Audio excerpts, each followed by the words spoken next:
अगर ईवीएम से जनता को संदेह है तो बैलेट पेपर से चुनाव कराने में क्या समस्या है? अगर सबको इतनी समस्या है तो करा के दिखा दीजिए। अरे भाई मोदी जी तो कहते हैं कि हम जो है जीत के आ रहे हैं, जनता का समर्थन करा दें बैलेट पेपर चुनाव। और धर्म के नाम पे बांटने से देश तरक्की नहीं करेगा।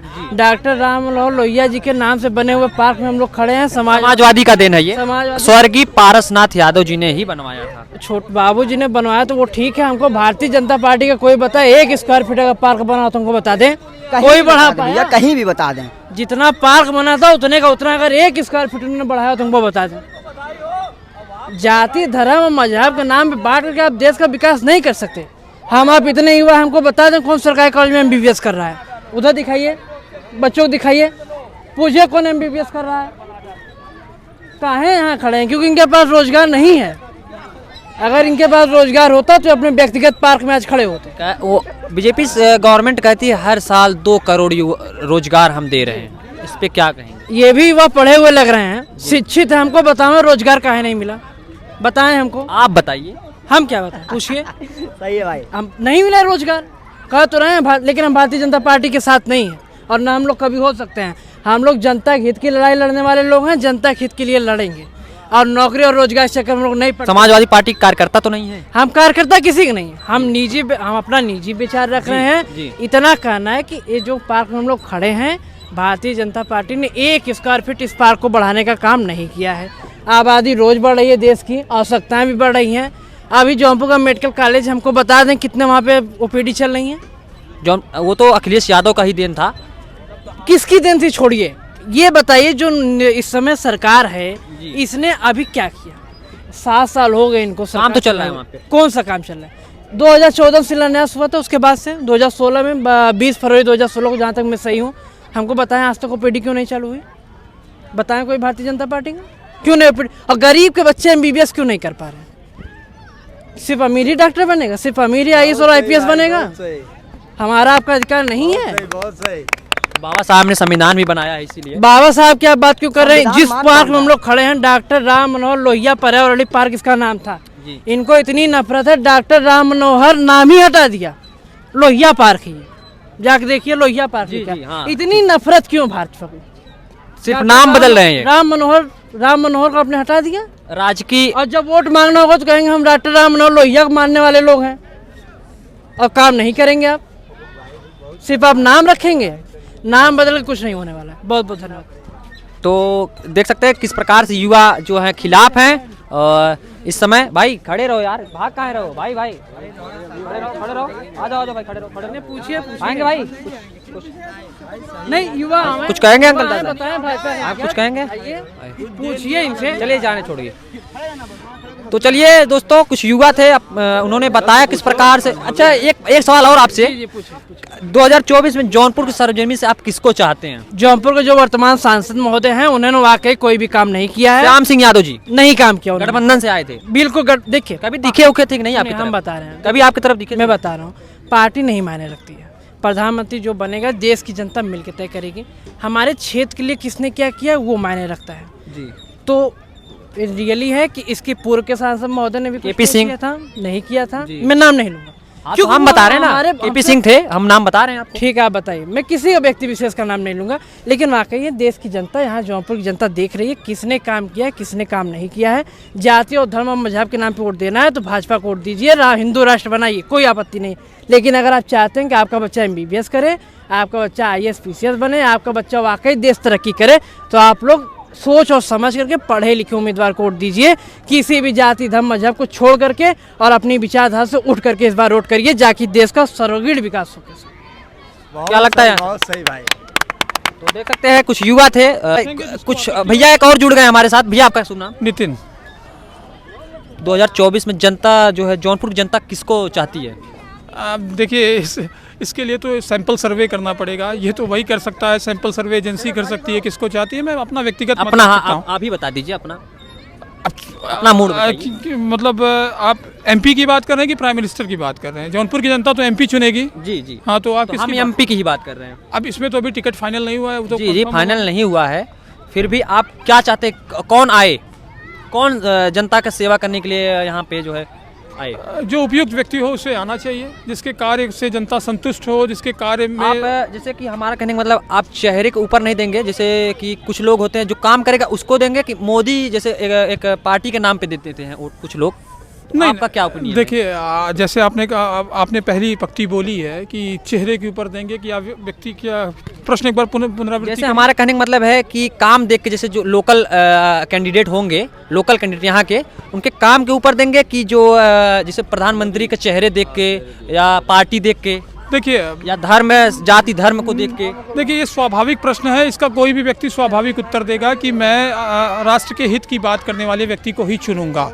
अब ये अलग है कि वो इसका कितना अपने आचरण में इस भाव को कितना उतारता है, वो अलग है, कितना अनुसरण करता है, वो अलग है। क्या लगता है आपको 2024 में बदलाव होगा कि मोदी जी पुनः आ रहे हैं? देखिए, अब जहाँ तक मेरी बात है तो मैं तो यही मानता हूँ कि 2024 का चुनाव प्राइम मिनिस्टर मोदी का चुनाव होगा, और इसमें जितने विपक्ष के दल हैं उन सबके लिए एक अग्नि परीक्षा होगी। लेकिन अभी तक मुझे यहाँ, जहाँ तक मेरा मत है, मुझे लग रहा है कि इनको एक एडवांटेज है प्राइम मिनिस्टर मोदी के फेस का, इनके ऑर्गेनाइजेशंस का, जो इनके पास सांगठनिक क्षमता है उसका, और तीसरा मैं ये भी मानता हूँ कि अभी तक इन्होंने लोक कल्याणकारी जितनी योजनाएं चलाई उसके माध्यम से लोगों को सशक्त किया है, तो उसका भी लाभ मिलता हुआ इन्हें दिख रहा है। किस मुद्दे पे आप, जौनपुर की जनता और आप किस मुद्दे पे जा रहे हैं, मतलब किस मुद्दे पे वोट करने जा रहे हैं? देखिए, मेरे लिए, जहाँ तक मैं मेरा विचार है, मैं तो मेरे लिए हमेशा से 3 मुद्दे अहम रहे हैं। पहली बात भारत राष्ट्रीय सुरक्षा, लोक कल्याण, और फिर मैंने कहा कि भारत की सांस्कृतिक अस्मिता, यानी कि भारत का विश्वव्यापी प्रदर्शन। मैं हमेशा 3 विषय की बात सोचता रहता युवा हूँ। जो हैं रोजगार को लेकर परेशान हैं। तो देखिए, अलग इस सरकार में अभी कई भाई थे जो हमारे ही चैनल पे बोले। देखिए, युवाओं की समस्या अलग है, किसानों की समस्या अलग है, महिलाओं की समस्या अलग है, दिव्यांगों की समस्या अलग है, नौकरी पेशा वर्ग। सॉल्व कौन करेगा ये समस्या? नहीं, पीएम 10 साल से हैं, मोदी जी 10 साल से हैं, तो सॉल्व भी तो वही करेंगे। मैंने ये नहीं कहा कि ये समस्या है, ये मैंने नहीं कहा। जी, जी। आप पत्रकार हैं, आप एंकर हैं, आपको ये समझना। मैंने ये नहीं कहा कि ये समस्या है, मैंने ये कहा कि सबके प्रॉब्लम अलग है, और प्रॉब्लम कभी समाप्त नहीं होते हैं। अच्छा। मनुष्य का जो स्वभाव होता है, जब हम सांसारिक जीवन में आते हैं तो हमारी इंद्रियां हमारे नियंत्रण में नहीं होती है। जैसे एक इंद्रियों की इच्छा पूर्ति होती है, उसको दूसरी इंद्री रिप्लेस कर लेती है, आपने सुना होगा। जी। तो इसीलिए किसी की आकांक्षा को, महत्वाकांक्षा को आप पूरा नहीं कर सकते हैं। समस्याएं तो मनुष्य के जीवन के साथ चलने वाली, हर जगह समस्या है। तो आप ये बताएं, आप ये प्रश्न पूछिए कि रेलेवेंट जो प्रॉब्लम है, जो प्रासंगिक समस्या है, जिसका निवारण होना ही चाहिए। बहुत सारे लोग कह रहे हैं यहाँ पे गड्ढे, सड़क, सरकार, भाजपा सरकार कहती है कि रोडों को जाल बिछा दिया गया है। तो अभी काली कुत्ती में और सारी जगह पे बताया कुछ युवा ने। मैं बता दूं, हाँ, ये बहुत अच्छा प्रश्न आपने उठाया है, और हमारे नागरिक जीवन से जुड़ा हुआ प्रश्न है। लेकिन वो सारे गड्ढे जो हैं, वो इसको आप दूसरे शब्दों में सर्जरी कह सकते हैं। अमृत योजना के अंतर्गत पाइप डाली जा रही है, और प्रत्येक घरों तक पाइप नेचुरल गैस के माध्यम से पाइप से कनेक्ट किया जा रहा है। जो एलपीजी है उसके जगह पे पीएनजी को रिप्लेस किया जा रहा है। इसके लिए अभी तक ड्रिगिंग की गई है। तो ड्रिगिंग जो की गई है, ऐसा नहीं है कि सरकार ने जानबूझ के जनता को परेशान में करने के लिए किया है। हमारे पास अभी जो मेडिकल कॉलेज बना है, हम आपसे जानना चाहेंगे, अभी कुछ युवा ये भी आरोप लगा रहे हैं कि मेडिकल कॉलेज जहाँ तक समाजवादी पार्टी बनवाई थी वहीं तक है, और ग्राउंड जो ये आप जहाँ पे खड़े हैं, समाजवादी पार्टी का ही देन है, आप जैसा कि जानते होंगे। कुछ युवा कह रहे हैं इस पार्क के अलावा कहीं आप बता दीजिए जौनपुर में जो है कोई पार्क बना हो भाजपा के द्वारा। देखिए, रही बात इसकी कि समाजवादी पार्टी ने इस पार्क का बनाया, इस पार्क का निर्माण करवाया, इसमें कोई संदेह नहीं है कि ये उन्हीं की योजना थी, उन्होंने इसको धरातल पर उतारा, इसमें कोई किसी को संशय नहीं है। मैं व्यक्तिगत अपनी बात नहीं कर रहा हूँ, लेकिन मैं वही कहता हूँ ना कि आप विकास का अर्थ क्या होता है, जनता के सरोकार से जुड़े हुए विषय को उठाना, कि आप पर्टिकुलर कोई लग्जरी चीज़ बनवा दें, जिसको बोलते हैं कि ऐसे प्रोजेक्ट। ये पार्क में घूमने कौन आएगा? ये पार्क में वो घूमने आएगा जिसको भोजन मिलता हो, जिसको पानी मिलता हो, जिसको जीवन के लिए जौनपुर में मेडिकल कॉलेज भी तो दिया है सपा ने, समाजवादी पार्टी ने ही दिया तो मेडिकल कॉलेज दिया है पढ़ने के लिए। कोई मेडिकल कॉलेज आप बता दीजिए जो है भाजपा सरकार में मिली है। मैं बता दूं पूरे भारत में 2014 के पहले आप जाइएगा, गूगल पे सर्च कर लीजिएगा, सारे लोग यहाँ 380 मेडिकल कॉलेज थे। आज जाके गूगल पे सर्च करिए, 706 सीट हैं। और 2014 के पहले भारत में गूगल पे ही है, गूगल पे ही है कि धरातल पे भी उतरा है। मेट करती है, उसका फिजिकल असेसमेंट करती है। फिजिकल असेसमेंट करने के बाद ही वो अपने डेटा पे सारे चीज को आपको हम बता दें, अगर हम बता रहे हैं, एक से तो लीजिए ना। आप प्रश्न कर रहे हैं ना, आपने जो कहा है, जो मैंने कहा है कि 706 मेडिकल कॉलेज, अभी मैं बता दूं कि आप पूरे उत्तर प्रदेश में चले जाइए, ऐसा कोई भी जनपद बताइए जहाँ पे मेडिकल कॉलेज स्थापित ना हुआ हो या फिर मेडिकल कॉलेज की स्थापना ना हो रही हो। एक ही एनीवेयर, आप पूरे 75 जिलों में चले जाइए। बताइए। जैसे हमारा कहने का मतलब है, जैसे गूगल पे बहुत सारी चीज़ें आप गलत है, अभी हम आपको दिखा सकते हैं। गूगल, मैंने कहा गूगल विकीपीडिया जो है जी। वो ऑथेंटिक सोर्स है। तो वहाँ इसके एक मिनट, आपने पर्सनल कंटेंट किसी ने कोई डाला है, हालांकि गूगल इसको भी रेगुलेट करती है, उसके अपने डेटा प्राइवेसी आप जैसे जानते हैं ना, आप समझ रख सकते हैं ना कि गूगल पे कुछ चीज़ें जो है फेक भी आ जाती है। मैंने पर्सनल कंटेंट की बात नहीं की है, गूगल विकीपीडिया की है, और इसके लिए मैं बता दूं इसका ऑथेंटिक सोर्स का। इसीलिए मैं आपसे क्वेश्चन पूछा था। Medical council of India Bharat की ऑटोनॉमस बॉडी है, स्वायत्त संस्था है, वो पूरा डेटा कलेक्ट करती है, वो डेटा कलेक्ट करती है। तो मेडिकल काउंसिल ऑफ इंडिया जो भी सोर्स डालती है वो ऑथेंटिक होती है। तो मेडिकल काउंसिल ऑफ इंडिया की वेबसाइट पे सर्च करिए, उसमें 706 मेडिकल कॉलेज की लिस्ट मिलेगी, और कॉलेज किस शहर में किस जगह पे स्थित है उसकी भी पूरी रिपोर्ट्स मिलेगी, कितने निर्माणाधीन हैं, कितने क्रियाशील हैं, कितने प्रस्तावित हैं, उन सब का पूरा डेटा आपको मिलेगा। कहाँ पे?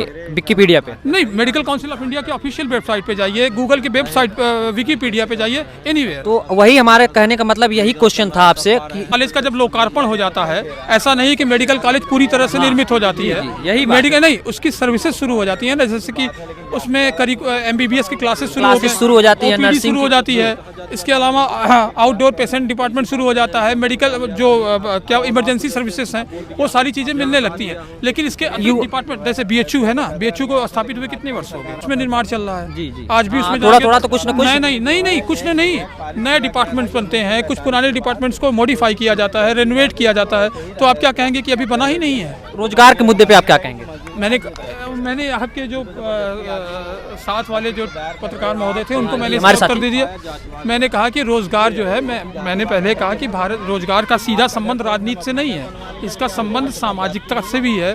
और हाँ, एक क्वेश्चन आपसे हम और पूछेंगे, जैसे कि अभी बिहार में आपने देखा होगा, जब इससे पहले की सरकार जो थी, नीतीश और तेजस्वी की सरकार, वहाँ पे जो है शिक्षक भर्ती में 2.5 लाख माना जाता है, जब से उनकी सरकार बनी है 2.5 लाख युवाओं को रोजगार मुझे कोई जानकारी नहीं है। मैं और खुद मुख्यमंत्री ने नियुक्ति पत्र भी बांटा था, और यहाँ की यूपी के लोग गए थे। बिहार में कह रहे हैं, बिहार के जो तेजस्वी सरकार थी, आपने नहीं देखा? तेजस्वी सरकार थी तो नीतीश कुमार ने खुद स्वयं गांधी मैदान पे शिक्षकों को नियुक्ति पत्र बांटा था। तो वही इनसे हम सवाल पूछना चाहते हैं कि यूपी के लोग यहाँ से गए थे, तो अगर यहाँ पे रोजगार उपलब्ध है तो यूपी।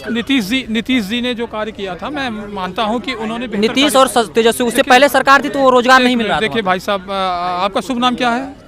सचिन भाई, देखिए मैं आपको व्यक्तिगत बता दूं कि एक प्रदेश सरकार के लिए भारत में 29 राज्य हैं, प्रत्येक राज्य में जो बड़े स्टेट हैं उनको अगर कैटेगराइज करें ABCD में, तो एक क्लास के जो स्टेट हैं, जो क्षेत्रफल की दृष्टि से, जनसंख्या की दृष्टि से प्रभावशाली हैं, सबके अलग अलग कार्य होते हैं। इसीलिए मैं मानता हूँ सेंट्रल गवर्नमेंट को फिर मैं श्रेय दूंगा, इन्होंने इंटर स्टेट कंपटीशन शुरू किया है, अंतर्राज्यीय स्पर्धा। बेरोजगार युवा जो कि परेशान है, तो इसी प्रकार से हमारे साथ लगातार जुड़े रहें। इलेक्शन जो है 2024 का लोकसभा चुनाव होने वाला है, हम हर जगह जाते हैं और लोगों का जो है ओपिनियन लेते हैं चुनाव से रिलेटेड। लोगों का क्या है मूड, मोदी सरकार फिर से आएगी या विपक्ष से कोई और आ रहा है, ये सब देखने के लिए हमारे चैनल को सब्सक्राइब करें और बेल आइकन को दबाना ना भूलें। तब तक के लिए हमारे साथ बने रहें लगातार। चलिए हम आपसे कभी और किसी और दिन मिलते हैं। Tata, bye bye.